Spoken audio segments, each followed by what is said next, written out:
హల్లెలూయా.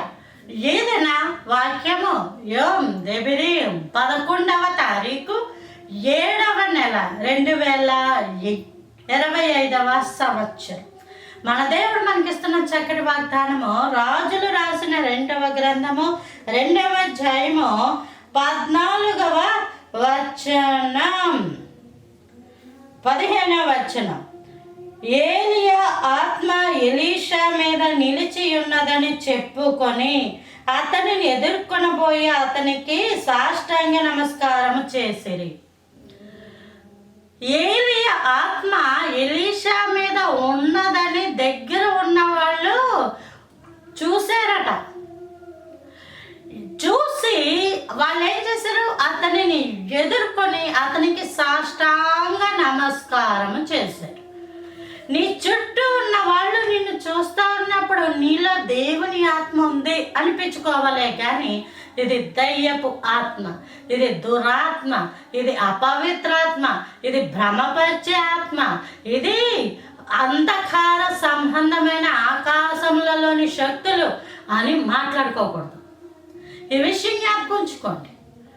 అసలు నేను చూసి ఇతడు మనిషి అనే విధంగా ఉందా ప్రవర్తన? నిన్ను చూస్తే ఎవరైనా ఇతడు మంచి మనిషి అన్న సాక్ష్యం ఉందా?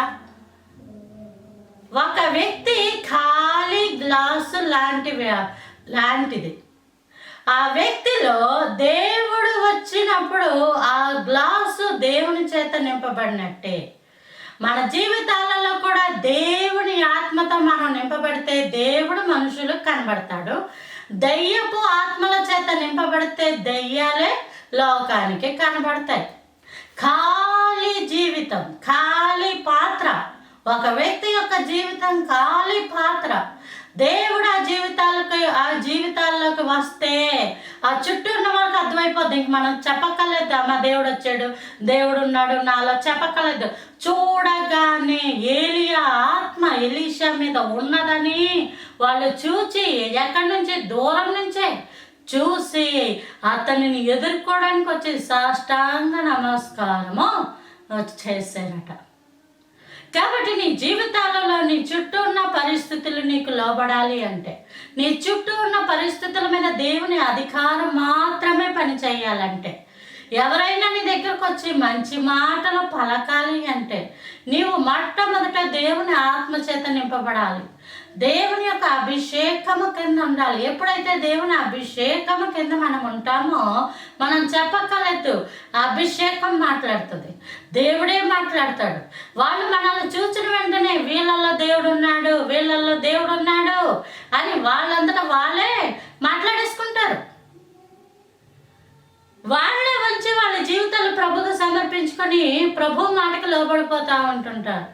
అందుకే ఒక వ్యక్తి మాట్లాడటం వల్ల ఏ కార్యాలు జరగవు. దేవుడు ఆ వ్యక్తిలో మాట్లాడటం వలన మాత్రమే కార్యములు జరుగుతాయి. నేను ఎలా దీవించబడాలి అని చాలామంది అడుగుతుంటారు. నువ్వు దీవించబడాలంటే ఏమీ లేదు, దేవుణ్ణి కలిగి ఉండు. దేవుణ్ణి ఎలా కలిగి ఉండాలి అంటే దేవుని దగ్గర నిజముగా బ్రతుకు, నిజముగా బ్రతుకు. నీ బ్రతుకుని ఆయనకు అప్పచెప్పు. ఆయనకి ఏమి ఇష్టమో నువ్వు దాన్ని అంగీకరించు, ఆయనకి ఏది అసహ్యమో దాన్ని నువ్వు విడిచిపెట్టు. అప్పుడు దేవుడు నీలో నివాసం చేస్తాడు. ఎప్పుడైతే దేవుడు నీలో నివాసం చేస్తాడో ఆయన ప్రభావము లోకానికి నీలో ఉండి కనబడుతుంది. ఎప్పుడైతే ఆయన నీలో ఉన్నాడని తన ప్రభావమును చూపిస్తాడో నీ చుట్టూ ఉన్న పరిస్థితులు నీ పాదాలు ఎదుట సాగిలపడి సాష్టాంగ నమస్కారం చేస్తాయి. Praise the lord. హల్లెలూయా.